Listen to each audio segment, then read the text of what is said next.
되어서 가장 세계에서 살기 좋은 나라를 만들기 위하여 우리는 오늘도 이 자리에 머물고 있는 것입니다.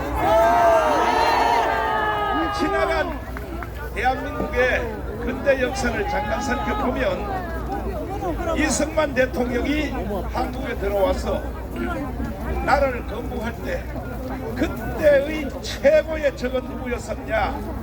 바로 남로당의 총수인 박헌영이었습니다. 박헌영과 이승만의 싸움인데 이승만 대통령이 박헌영한테 테러를 5번 당했어요. 5번. 만약에 그때 이승만이가 이기지 못했으면 여러분과 저는요 다 북한에서 태어난 거야. 맞아요, 안 맞아요? 맞아요. 맞습니다. 두 번째 위기가 6.25 때인데 6.25 때 미군이 도와주셔서 우리가 이길 수 있었습니다. 북한은 해방 후에 한 번도 대한민국을 점령하기 위하여 포기한 적이 없습니다. 대구의 10월 북동을 비롯해서 전라도의 27 북동, 여순 반란 사건, 제주도 4.3 사건 할 것 없이 오늘까지도 북한은 계속 대한민국을 먹으려고 발악을 하고 있습니다. 그러나 이승만의 건국 설계도가 원체 완벽하기 때문에 우리는 이미 이겼습니다. 그 다음에 4.19 혁명인데 4.19 혁명 일어난 것 때문에 그래서 이승만 대통령이 하야를 했고 그리고 민주당 정부가 들어섰습니다. 나라가 그때도 지금처럼 개판이었어요. 항상 이 나라가 개판이 되는 거고 또 나라가 바로 서는 것도 다른 사람 때문에 그런 게 아니라 정치 지도자들 때문입니다. 그때의 박정희 대통령이 나타나서 5.16 군사혁명을 일으켜서 지금 우리는 세계에서 이승만과 박정희 때문에 경제 6위, 세계 또 군사력 6위를 우리가 지금 달리고 있는데 이번에 윤석열 대통령님이 무사히 다시 복귀하면 세계 1등 가는 나라가 될 줄 믿습니다. 동의하십니까? 지금 윤석열 대통령께서 계엄령을 선포를 했다고 여러 말들이 많이 있는데 한번 내가 여러분에게 물어보겠습니다. 여러분들이 대통령일지라도 아니 이것보다 먼저 만약에 지금 윤석열 대통령이 계엄령을 선포 안 했으면 사실은요 지도세도 모르게 북한으로 나라가 넘어갈 뻔했어요. 그러면 여러분을 물어보겠습니다. 윤석열 대통령이 계엄령을 잘했다 동의하시면 두 손 들고 만세요. 이게 바로 국민들의 뜻이에요. 이게 바로 민심이란 말이에요. 민심. 그럼에도 불구하고 종편을 비롯해서 KBS, MBC, SBS 이 모든 방송들은 무조건 계엄령 잘못했다. 윤석열 대통령이 계엄령을 선포한 그 원문 자체는 아예 보도도 안 하고 무조건 계엄은 잘못했다. 그리고 계엄은 실패했다. 이렇게 몰고 가고 있어요. 방송이. 이번에 윤석열 대통령이 다시 복귀되면 저 방송을 다 쓸어버려야 됩니다. 조중동 언론도 다 쓸어버려야 되는 거예요. 정신들이 나갔지 말이죠. 내가 지금 이 하는 말기도 지금 언론들은 못 알아듣고 있어요. 만약에 이승만이가 박헌영한테 졌으면 대한민국 전체 5,300만 지금 북한에서 태어나야 돼. 북한에서. 그래 안 그래요? 박정희의 5.16 혁명이 없었으면 그것도 또 지금 북한에서 태어나야 돼. 우리는 다 이런 역사적인 변곡점을 지나서 오늘까지 왔다 이 말이야. 동의하십니까? 대한민국이 오늘까지 오기까지 해방 후에 80년 동안 그냥 온 것이 아닙니다. 고비를 지나서 그리고 위기를 겪어서 오늘까지 와서 세계가 부러워하는 대한민국이 되었는데, 그런데 이 국민들이 착시현상을 일으켜서 대한민국이 이렇게 된 것이 그냥 우연히 된 줄 착각하고 있어요. 절대 여러분들은 그렇게 생각하시면 안 돼요. 이 나라를 이렇게 만들기까지는 월남전에서 전사한 5,000명 이상, 5,000명. 그 월남전에 갔던 분들이요, 미국으로부터 사실 돈을 10배를 받았는데 박정희 대통령이 경제개발한다고 10%밖에 안 줬어. 10%밖에. 맞아요. 이래가지고 대한민국이 오늘까지 이렇게 왔고, 서독에 갔던 광부들하고 간호사들 때문에 이러한 역사적인 피를 먹고 오늘까지 대한민국이 살아왔던 것이 지금의 대한민국인 것입니다. 이런 과정들에 대해서 국민들이 너무 잘 잊어먹고 마치 그냥 하늘에서 대한민국이 바로 떨어진 것처럼 이렇게 생각하면 안 되는 거예요. 그러면 다시 한번 물어보겠어요. 여러분이 대통령일지라도, 여러분이 윤석열 대통령일지라도 계엄령을 선포한다 하는 사람은 두 손들로 봐요. 대통령이란 자리는 무서운 자리예요. 국가 전체가 다 보이는 거야. 그러니까 그대로 뒀다가는 나라가 반드시 망하게 생길 수밖에 없다. 그렇게 하여 계엄령을 선포한 것입니다. 이해되십니까? 그러니까 반드시 윤석열 대통령을 살려내야 되는 것입니다. 지켜내야 되는 것입니다. 뭐 불법으로 공수처가 뭐 체포영장을 때리고 판사들이 또 체포영장을 발부하고, 내가 보면요 웃겨요, 웃겨. 아니 헌법학자 제1호 김학성 교수님의 말도 안 들어. 도대체가 말이야. 그러니까 이제는 다른 방법이 없어요. 헌법 위에 존재하는 국민 저항권으로 밀고 갈 수밖에 없는 거예요. 국민 저항권은 헌법 위에 존재하는 권위인 것입니다. 4.19 때가 그리하였고, 4.19 때 혁명을 일으켜서 헌법이고 뭐고 다 전부 전체가 다 개조됐고, 5.16 혁명이 일어났을 때 헌법, 제도, 그 다음에 무슨 행정기관 전체가 바꿨는데, 이번에 우리가 윤석열 대통령님을 다시 복귀시켜서 국가를 전체를 새로 개조를 해야 되는 것입니다. 할 수 있는 방법은 딱 하나밖에 없어요. 뭐냐? 이거는 국민의 저항권으로 맞짱 떠야 되는 것입니다. 헌법 전문에 이미 보장된 4.19 정신을 이어받아, 4.19 정신을 이어받으라고 했어요. 4.19가 범죄 행위가 아니고 4.19를 이어받으라는 거야. 이어받으라. 그럼 4.19를 지금 이어받을 수 있는 최고의 세력은 광화문인 것입니다. 광화문. 맞습니다. 동의하십니까? 동의하십니까? 지금 현재 일어나는 정치적 상황, 이 모든 것도 결국은요, 나는 그 배후에 북한이 있다고 확신하는 거예요. 북한이 아니고서는 비이성적이고 정말로 정신병자적인 이러한 야당들이 이런 짓을 하겠습니까? 특별히 그 중에 대표되는 이재명 대표가 누가 이런 짓을 하겠어요? 누가 이런 짓을? 나는 도저히 이해할 수 없어요. 그리고 여당도 마찬가지야. 맞습니다. 여당이 하는 짓도 보면 난 이해할 수가 없어요. 맞습니다. 이 모든 사람들이 역사 공부를 제대로 안 해서 그래요. 대한민국이 어떻게 하여 건국 후 80년 동안 지나왔는지를 이 정치가들이 말이야, 인류대학까지 나오고 말이야, 서울대 법대까지 나오면서도 모르는 거야. 모르는 거야. 나 같은 목사도 훤하게 다 깨고 있는데 지금 내가 하는 말이 틀렸어요?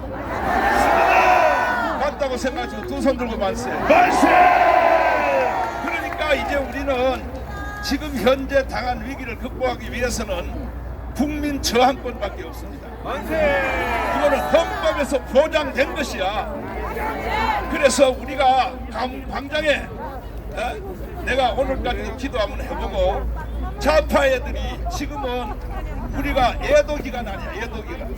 국가가 선포한 일주일 동안 애도 기간인데 토요일 날이 끝나는 날인데 좌파 애들이 들리는 소문에 의하면 자기들은 가문을 뺏겠다. 우리가 가문을 뺏길 수 있어요?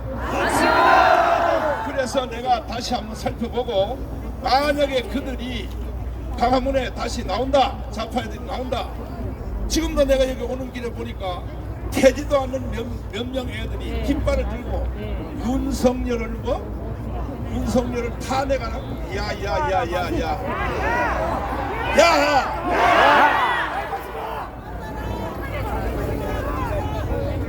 그래서 오늘 내가 기도하면서 생각해보고, 우리는 광화문 광장으로 토요일 날 1000만 명이 모여야 됩니다. 국민 저항권은 혼자서 할 수 없는 거야. 저 혼자 국민 저항권을 발동할 수 있어요? 없어요. 결국은 숫자야, 숫자. 그러니까 우리는 1000만 명이 광화문 광장에 모이면 그날부로 윤석열 대통령은 국민 저항권의 권위로 바로 복귀시킬 수 있고, 헌법 개판소고 갈 것도 없고, 체포영장이고 개나발이고 다 필요 없어. 왜? 이 국민 저항권은 한 제도, 그 다음에 헌법, 모든 전체가 다 뒤집어지는 것이 국민 저항권이기 때문에 국민 저항권의 이름으로 이미 저는 지난 토요일 날 이미 선포를 했습니다. 윤석열 대통령님, 절대 기죽지 마시고, 나는 대통령님의 성격을 만나본 적도 없고 전화도 한 적도 없지만 연설문을 통하여 저는 윤석열 대통령이 무슨 생각을 하는지를 잘 알고 있습니다. 그러므로 윤석열 대통령만이 이승만과 박정희에 이어가는 통일 대통령이 될 수가 있다는 것입니다. 동의하십니까? 그렇게 80년 동안 괴롭혀왔던 저 북한, 야 이놈들아, 김정은 이 뚱떼리 같은 놈. 아니 내가 김정은 뚱떼지라 그러면요, 한국에 있는 젊은 애들이 나를 보고 욕하는 사람이 많아요. 그럼 차라리 북한으로 가.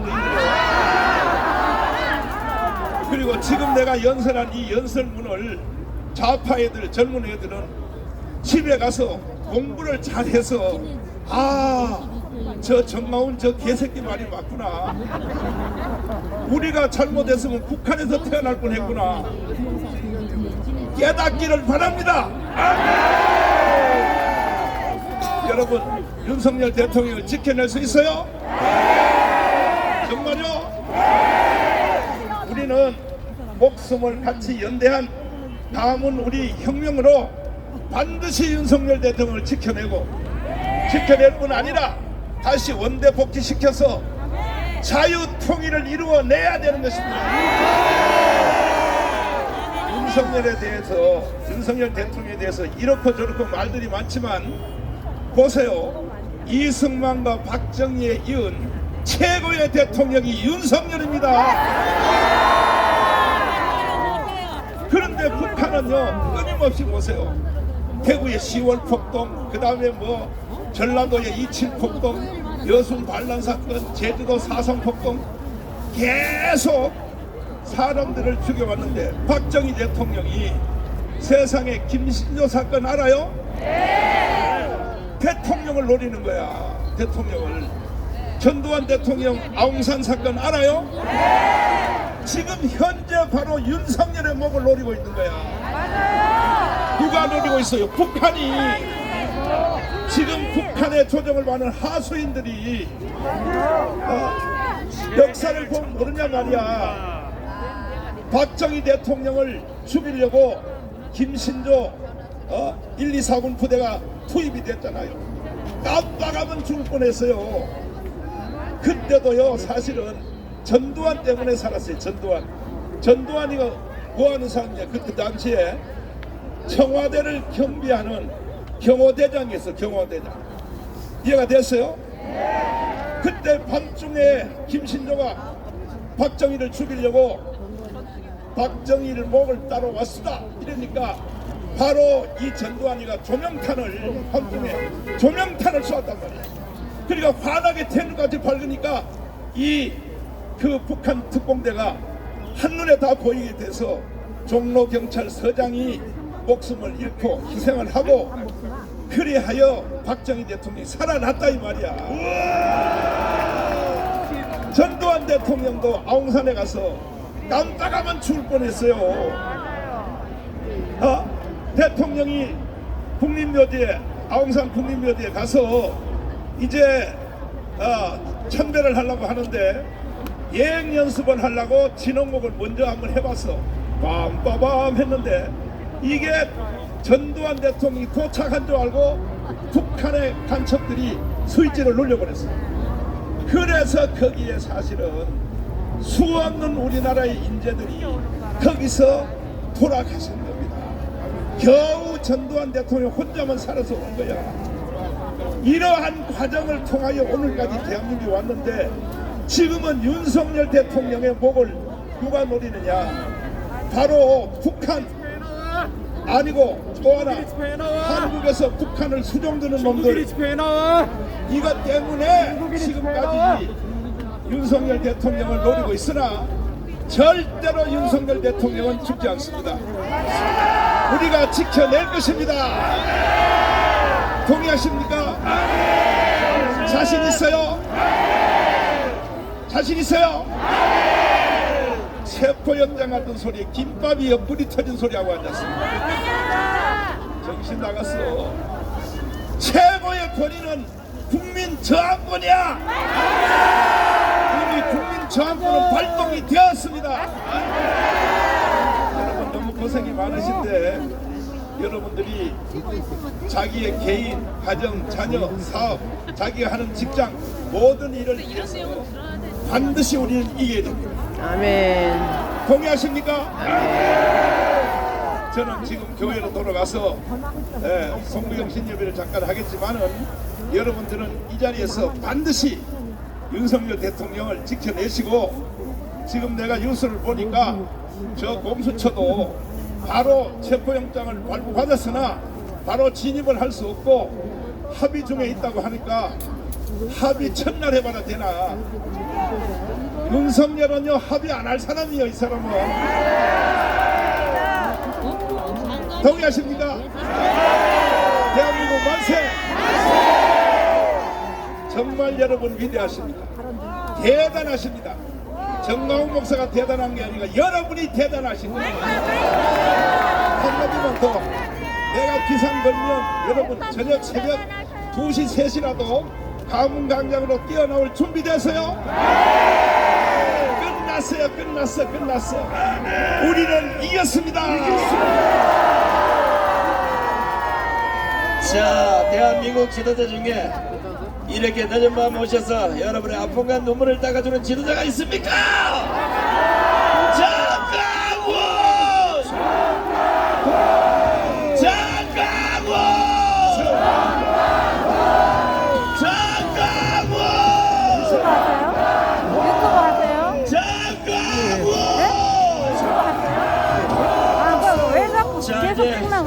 목사님은 교회 이제 성부영신 예배를 가야 되고 우리 신혜식 대표가 계속해서 이제 진행할 텐데 차에 탈 때까지 우리는 정강훈을 연합시다.